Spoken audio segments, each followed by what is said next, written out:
Oiê, Oiê! tudo Como você bem? tá?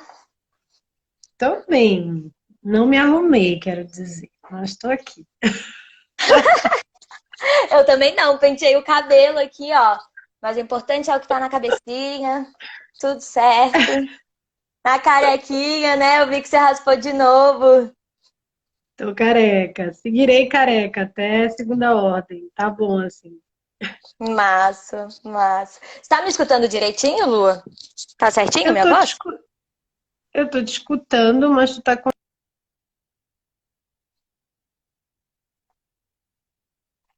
Acho que deu uma travadinha.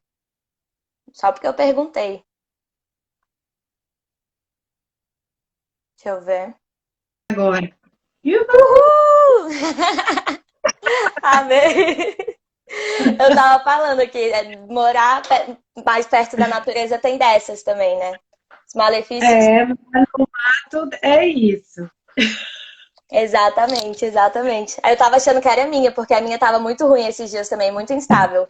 Mas tá sustentando por Não, enquanto. então vamos lá. Vamos Vamos lá. lá! Aê. Então, bem, Lu, animada com esse papo, acho que vai ser muito gostoso. Pra... Ah, Antes da gente começar, Lu, só para você se apresentar um pouquinho, né? Por que que você está aqui hoje, que eu te convidei para fazer esse tema. Só uma intro rápido para as pessoas poderem se conectar com você. tá bem. Me chamo Lua, eu sou de Belém. Hoje moro no interior de São Paulo. Trabalhei com comunicação muitos e muitos anos, apesar dessa cara de bebê. Sou mãe de 4 filhos. Pesquiso hoje, né, narrativas que dialoguem, que cruzem esse lugar da dignidade humana com a prosperidade planetária, né, com a saúde do planeta. É, e faço essa busca por narrativas que sejam tanto narrativas ancestrais quanto novas narrativas. E tenho mergulhado muito nesse lugar, né, de entender qual é esse território Brasil, qual é esse contexto, né, em que esse país se forma, processo colonizatório, decolonialidade, então tenho mergulhado um pouco nesses terrenos. E aí não tem, né, dentro dessa minha história, eu acredito que eu estou aqui porque não tem como a gente falar de regeneração sem falar desse processo de comunidade, né? Que a gente vive, enfim, numa sociedade extremamente individualista e que para a gente chegar num outro futuro ou em outros futuros possíveis, né, existe uma necessidade de passar por esse lugar de reabilitação comunitária, de resgate de habilidades comunitárias, né, que eu acredito que são tão próprias do ser humano e que a gente foi desarticulando ao longo desse processo da modernidade. Mas eu acredito que é por isso que eu estou aqui, né? Um dos motivos, né? Eu me conectei com a Lua há algum tempo atrás, né? Pelo Futuro Possível, que Uhum, é o canal onde você exerce o seu trabalho, né? A sua missão. uhum, E tive a oportunidade de participar do último curso do Futuro Possível sobre comunidades, o Simbiose, né? Em que mexeu muito nesses temas da resgate da comunidade. Trouxe muito um olhar, né? O que eu mais gostei, assim, um olhar que a gente não está falando, porque de repente a palavra comunidade virou trend, né? Virou uma moda, não sei, mas uhum, não é uma coisa nova, né? Muito longe de ser uma coisa nova, assim. É uma coisa que a gente nasceu, a gente como humanidade, né? A gente como animal, a gente nasceu uhum, em comunidade, cresceu em comunidade, só conseguiu toda essa conquista de espaço, né? Graças uhum, à nossa organização comunitária mesmo. uhum, Então, uma coisa que bateu forte em mim da sua fala no curso foi a gente não escolhe estar em comunidades, a gente simplesmente está. uhum, Todos nós estamos uhum, em comunidades. A gente escolhe como a gente uhum, vai lidar com eles, né? Qual é o nosso nível de engajamento, qual é o nosso nível de consciência para esse espaço, para esse lugar, para esse momento em que uhum, habitamos, assim. Então, a nossa uhum, conversa é mais ou menos por aí. Já vou puxando aqui, uhum, porque eu tô animada porque esse é um assunto que eu venho refletindo muito, porque justamente a gente não escolhe viver em comunidade, a gente está. Mas a partir deste momento que estamos em comunidade, as nossas atitudes que moldam o ambiente, né? As atitudes das pessoas, de todas as pessoas que ocupam essa comunidade que moldam esse ecossistema, essa comunidade. E aí, eu levantei esse assunto ontem no meu Instagram para poder introduzir a live, e aí eu recebi uma pergunta assim, né? Que maluco! Como que comunidade é uma necessidade humana, porque é uma necessidade animal, a gente não simplesmente, vou participar de comunidade e sociabilizar aí. Não, é uma necessidade física, assim como se alimentar, assim como dormir, a gente precisa sociabilizar com outros seres. Então, como se é uma necessidade, por que criamos tantas dificuldades, tantas barreiras, tantos receios que a gente vai pondo aí na nossa frente para poder criar, de fato, relacionamentos, para poder ocupar, de fato, esses ambientes, sabe? E aí eu queria, para começar com essa pergunta, Guia, de quais são essas barreiras que você vê, Lua? Da onde você acha que vem todas essas armaduras que a gente cria por esse medo, por essa insegurança de se relacionar? Tá, eu acho que vão ter várias respostas possíveis para essa pergunta, mas eu vou na minha investigação histórico-filosófica. Dentro dessa narrativa da modernidade que a gente vive, né, essa narrativa diz para a gente que nós estamos separados uns dos outros. E isso dá legitimidade para a gente competir, né? Então, a gente tem diversos pontos aí, por exemplo, a própria teoria do Darwin, né, que foi mal interpretada porque não é exatamente assim como a gente conhece, né, essa ideia dos mais fortes sobrevivem, ou de que a gente precisa competir para sobreviver, que não é exatamente assim a teoria dele, mas como, né, chama neo-darwinistas que fazem essa leitura, isso tudo, principalmente esse lugar da ciência que é fragmentária, né, que analisa as coisas como o mundo como uma máquina, que entende que é através desse processo de especialização que a gente compreende a vida. Então, ele é próprio dessa narrativa, essa lógica da separação, né? E a gente vem vivendo isso há mais de 500 anos. Então, isso se tornou crenças coletivas, né? Crenças de que o mundo é hostil, de que eu estou competindo contigo o tempo inteiro, de que naturalmente, né, o caminho natural é que tu me faças algum mal. Então, esse processo dessas crenças coletivas geradas a partir dessa narrativa da modernidade, que ela tem interesse em que seja assim, é importante dizer, porque algumas pessoas gozam de privilégios a partir desse modelo de sociedade, a gente internalizou todas essas crenças. Isso desarticulou as nossas capacidades, as nossas habilidades comunitárias. Quando a gente vai, por exemplo, voltar, né? Voltar não, porque a gente volta de ir para trás. Mas eu não acredito que a ideia é ir para trás. Quando a gente fala, por exemplo, de comunidades ancestrais, né? Elas têm preservadas essa coisa do indivíduo em relação, né? Eu existo em relação à minha comunidade. Existe essa coisa da relação muito clara, né? Eu existo em relação à natureza. Eu faço parte, eu estou integrado, eu faço parte de algo maior do que eu. E dentro dessa narrativa, essa lógica não existe. Então, para a gente, eu entendo que todos esses medos que a gente tem em relação ao relacionamento, né? Porque quando a gente fala de comunidade, a gente está falando de relacionamento. Eles nascem desse lugar para mim, né? Desse processo de como a gente internalizou e corporificou essa narrativa. E aí quando eu digo que acho que é um processo de reabilitação, porque a gente tem dentro da gente essas habilidades, né? A gente tem dentro da gente essa ideia do existir em relação ao outro, em existir em relação a um grupo, de existir em relação à vida, né? A vida e a natureza dentro dessa perspectiva filosófica maior. Então, eu entendo que o medo nasce daí. E eu entendo que um lugar para a gente dar um próximo passo, ele é muito lugar da consciência, né? Então, historicamente, o que gerou isso? Entendi. Então, agora, como é que a gente começa a trabalhar para sensibilizar, para ressensibilizar, né?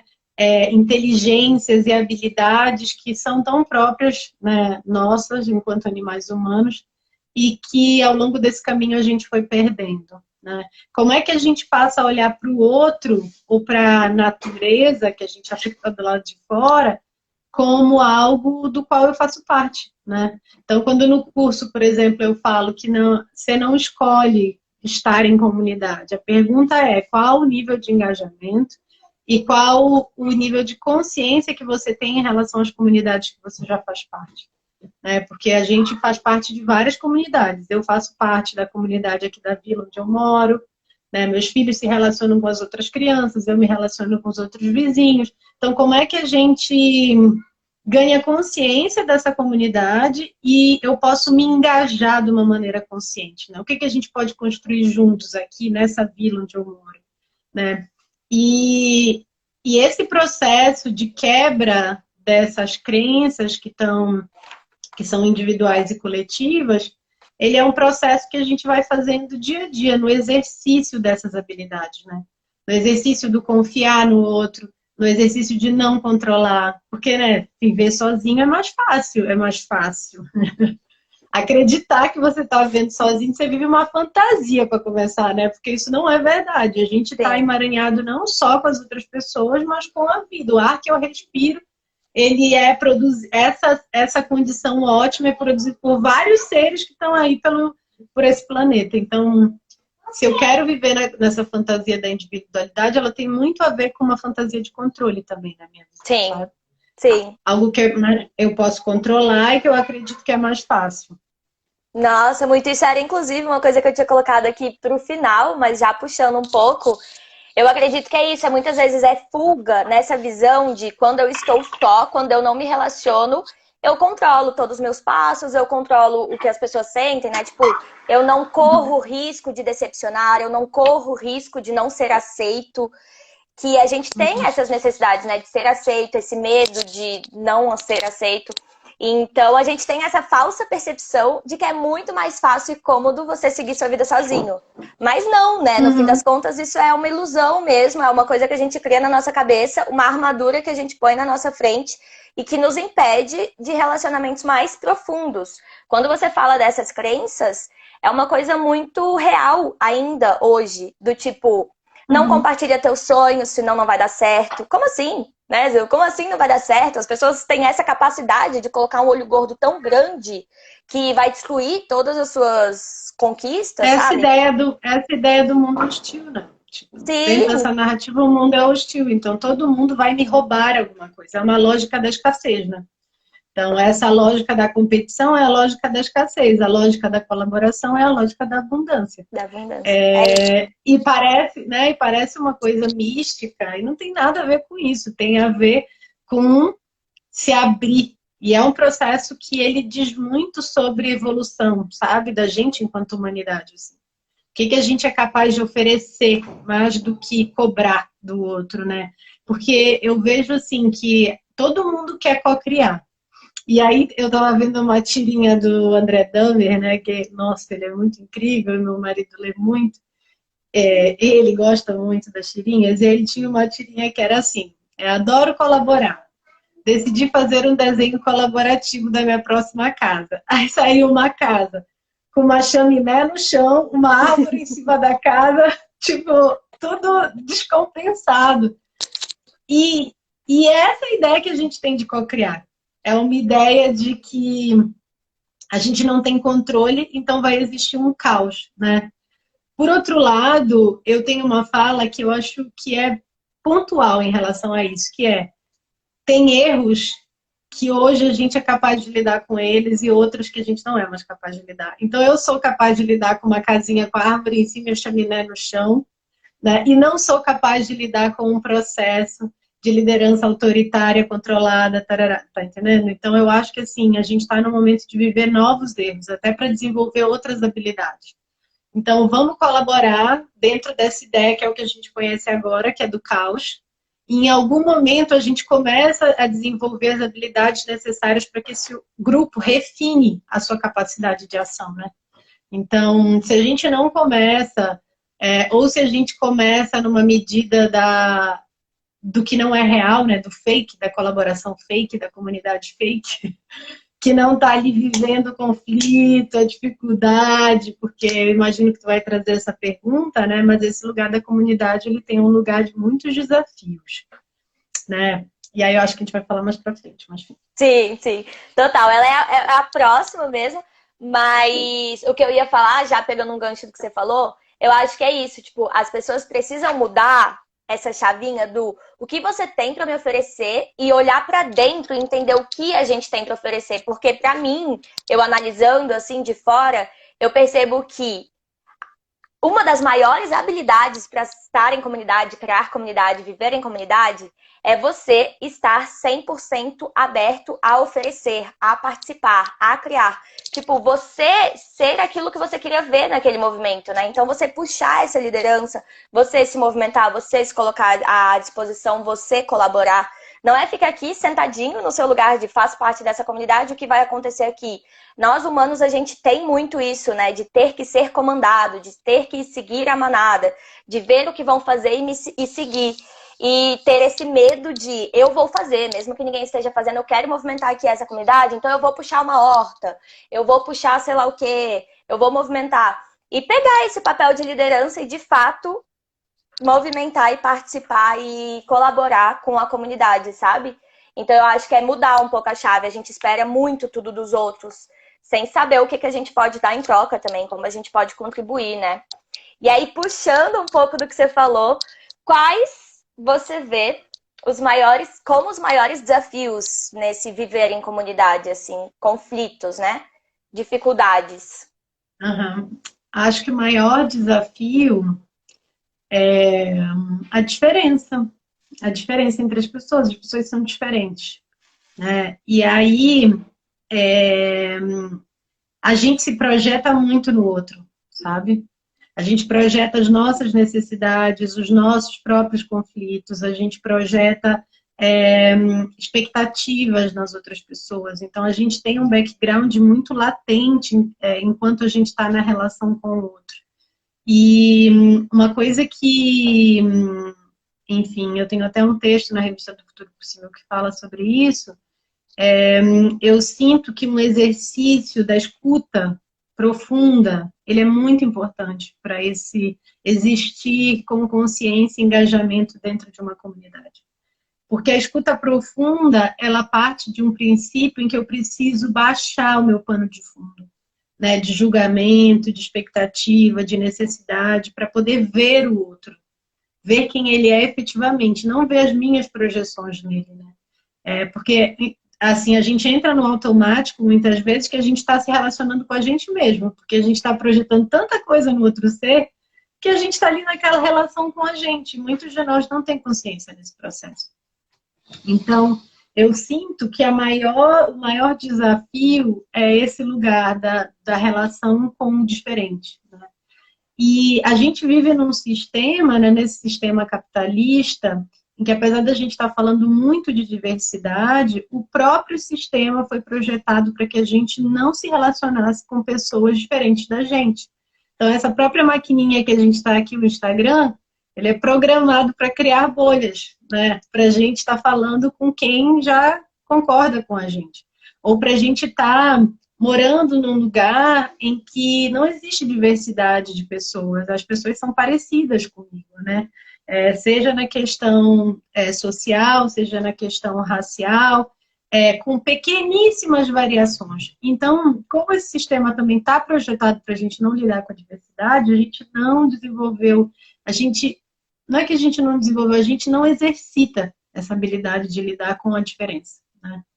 Então, para mim, esse é o maior, grandíssimo desafio. Mas é um desafio possível, sim, de ser superado, sabe? Com um pouco de abertura, com muito de escuta, com uma fala sensível, com uma capacidade de observação do outro real, a gente consegue superar isso, sabe? Entendendo que não é um mar de rosas, né? Essa ideia de, comunidade maravilhoso, vai salvar o mundo. De fato vai salvar o mundo, mas a gente, né, precisa comer muito feijão com arroz nessa relação com os outros, porque, por exemplo, hoje, a gente tem no máximo uma quantidade pequena de amigos, por exemplo, eu tenho um companheiro que convivo muito com ele, e pra gente tá bom.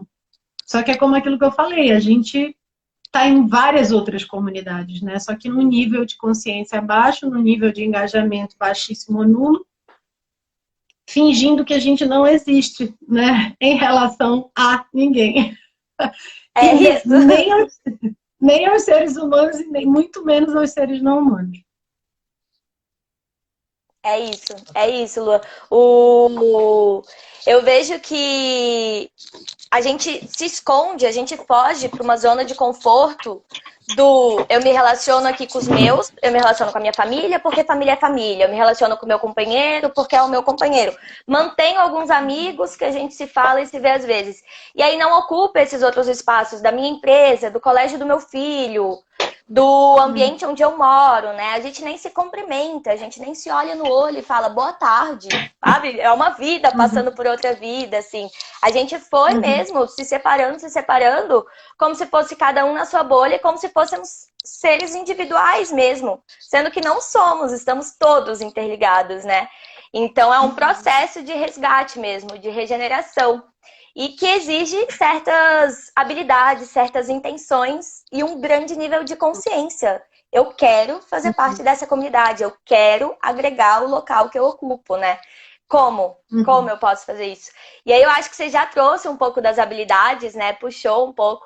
Eu tava pensando assim, eu percebo, eu não sei nem se é uma habilidade, mas um sentimento que eu tenho é que para você estar ocupando a sua comunidade, exige coragem, certa coragem, porque você precisa estar disposto, disponível, porque realmente exige paciência, ele exige observação, ele exige compreensão, compaixão. Porque, por exemplo, agora falando do meu local aqui, né? Eu tô morando numa comunidade. É uma chácara que tem mais 3 casas, várias áreas compartilhadas. Então seria muito mais fácil eu ter minha casa fechada. Aqui dentro as regras são minhas, as decisões são minhas e do meu companheiro, e acabou. Mas não, eu me coloquei nesse lugar de escolha, de viver em comunidade, e aí a gente tem sempre os desafios. Ah, colocou um negócio ali não era o melhor lugar. Acontece algumas coisas, né? E a gente sempre fica naquele, e aí, como é que a gente fala? Será que a pessoa vai entender bem? Será que não vai entender bem? Eu percebo que não é uma habilidade, mas uma necessidade para nesse local de ocuparmos as comunidades é a gente ter um canal de comunicação consciente, não violenta também, né? Porque a gente vem de uma narrativa que todo mundo se comunica de uma forma muito violenta, né? Sem cuidado, sem consciência, só despeja, né? Ah, não, você fez isso, só ataca. E então se colocar nesse lugar de cuidado, de como eu vou tocar esse ponto para a gente chegar num equilíbrio da comunidade, um benefício de todos, agradar o outro, agradar a mim.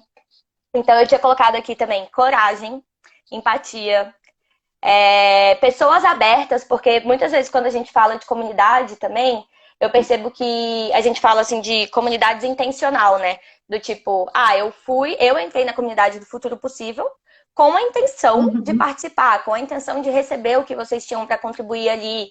E a partir desse momento eu já estava aberta para tudo ali que vocês quisessem me oferecer, né?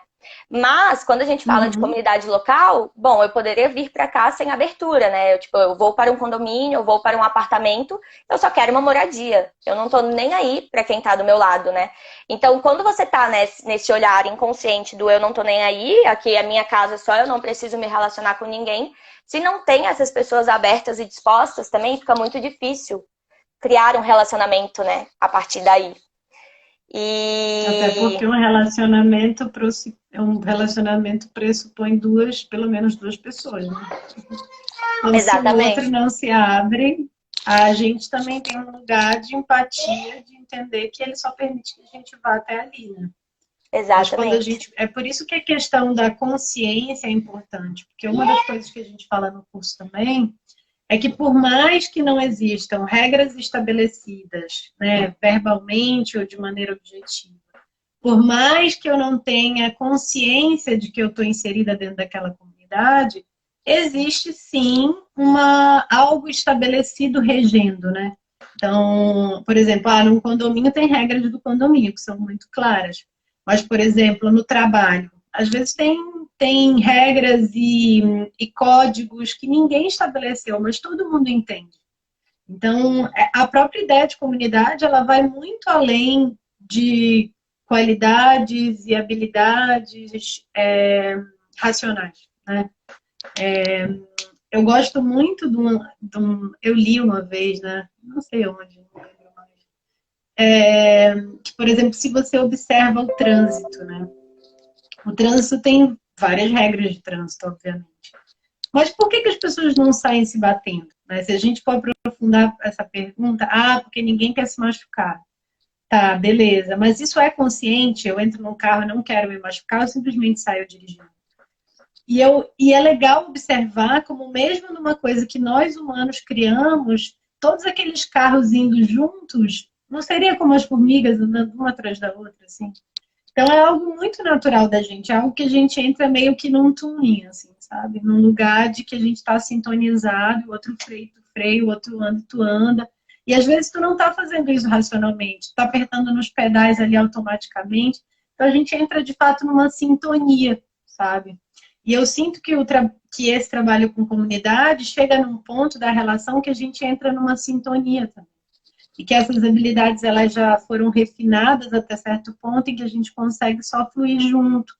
E aí é muito mais fácil, né? Você sabe o que o outro gosta, o que o outro não gosta, onde botar, onde não botar. E isso também é um aprofundamento nesse engajamento, é um segundo passo na intimidade. E intimidade quer dizer vulnerabilidade também, né? Que é uma coisa que você trouxe de que é preciso coragem, porque você vai precisar se vulnerabilizar, convivendo muito com uma pessoa, ela conhece os teus defeitos, então na hora da briga ela vai jogar exatamente aquilo que te machuca. Então, eu acho lindo, assim. Eu acho lindo essa coisa da gente caminhar entendendo o nosso limite e conhecendo o limite do outro, sabe? Sim, total. Eu ia puxar isso da vulnerabilidade mesmo que você falou, porque quando a gente fala de comunidade, a gente vem totalmente de encontro com essa narrativa separatista do não confiar, porque comunidade é sobre confiar, né? Então, para você confiar, você precisa criar esse espaço seguro de vulnerabilidade. Porque eu acredito que muito dessas nossas armaduras, dessas nossas barreiras para estarmos em comunidades, vem desse nosso medo de sentir, de nos expor, de estarmos vulneráveis, de ser humano mesmo, né? Eu entrei numa reflexão sexta-feira assim do tipo, a gente tá tentando não ser humano para poder nos relacionarmos, sendo que o que nos conecta é ser humano, sabe? É muito louco assim, a gente tá tentando criar mil barreiras para poder nos colocarmos no mundo, né? Sendo que o que nos conecta com o mundo é ser humano, é ser vulnerável, é o sentir, é o compartilhar, é o confiar.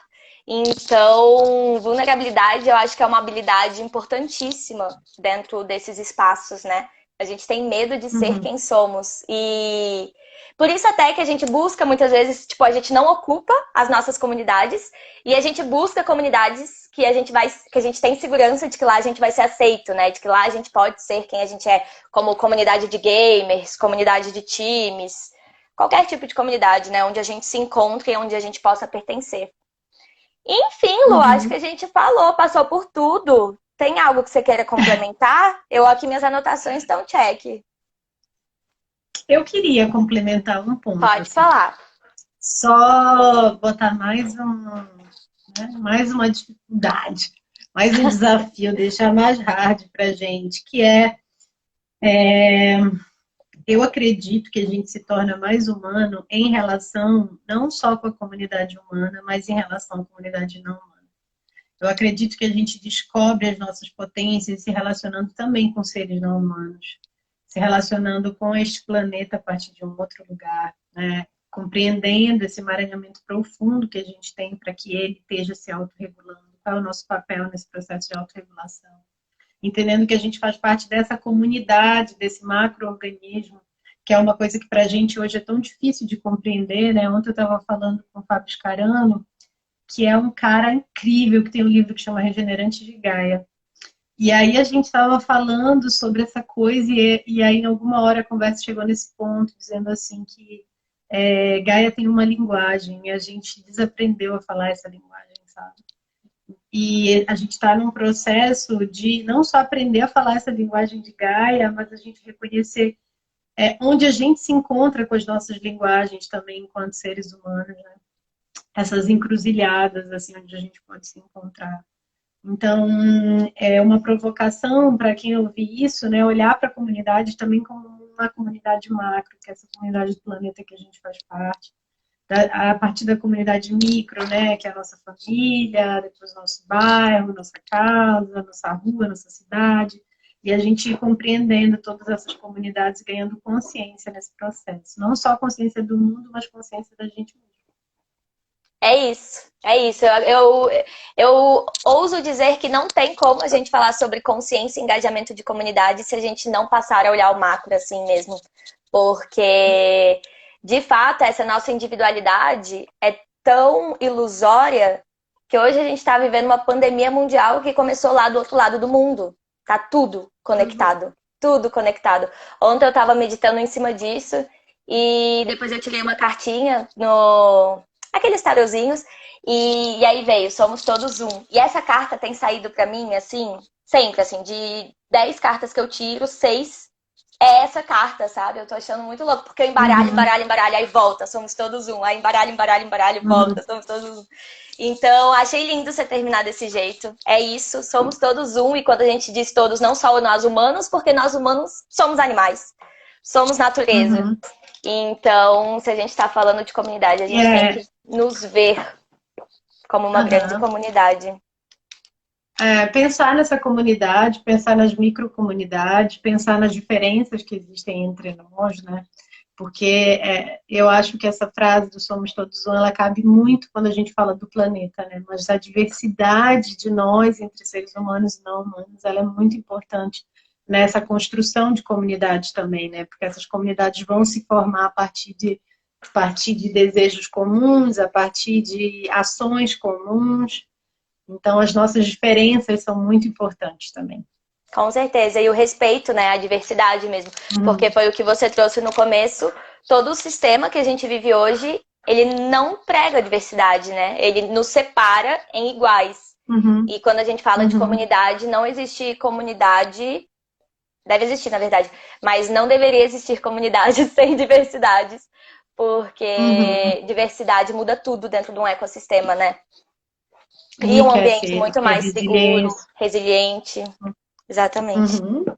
Massa, Lu, obrigada, querida. Amei. Vou deixar salvo aqui no IGTV, eu acho que fica, espero que eu consiga. E obrigada pelo seu tempo, pela sua partilha, foi muito gostoso. De nada, um beijo para todo mundo que ficou aí ouvindo a gente. Beijo. Beijo, pessoal, eu vou encerrar aqui. Obrigada pela presença de vocês, pela escuta, pela participação. Foi uma delícia, espero que tenha mexido aí com vocês também, que tenha feito sentido, trazido alguma ideia, alguma percepção. E é isso, beijo!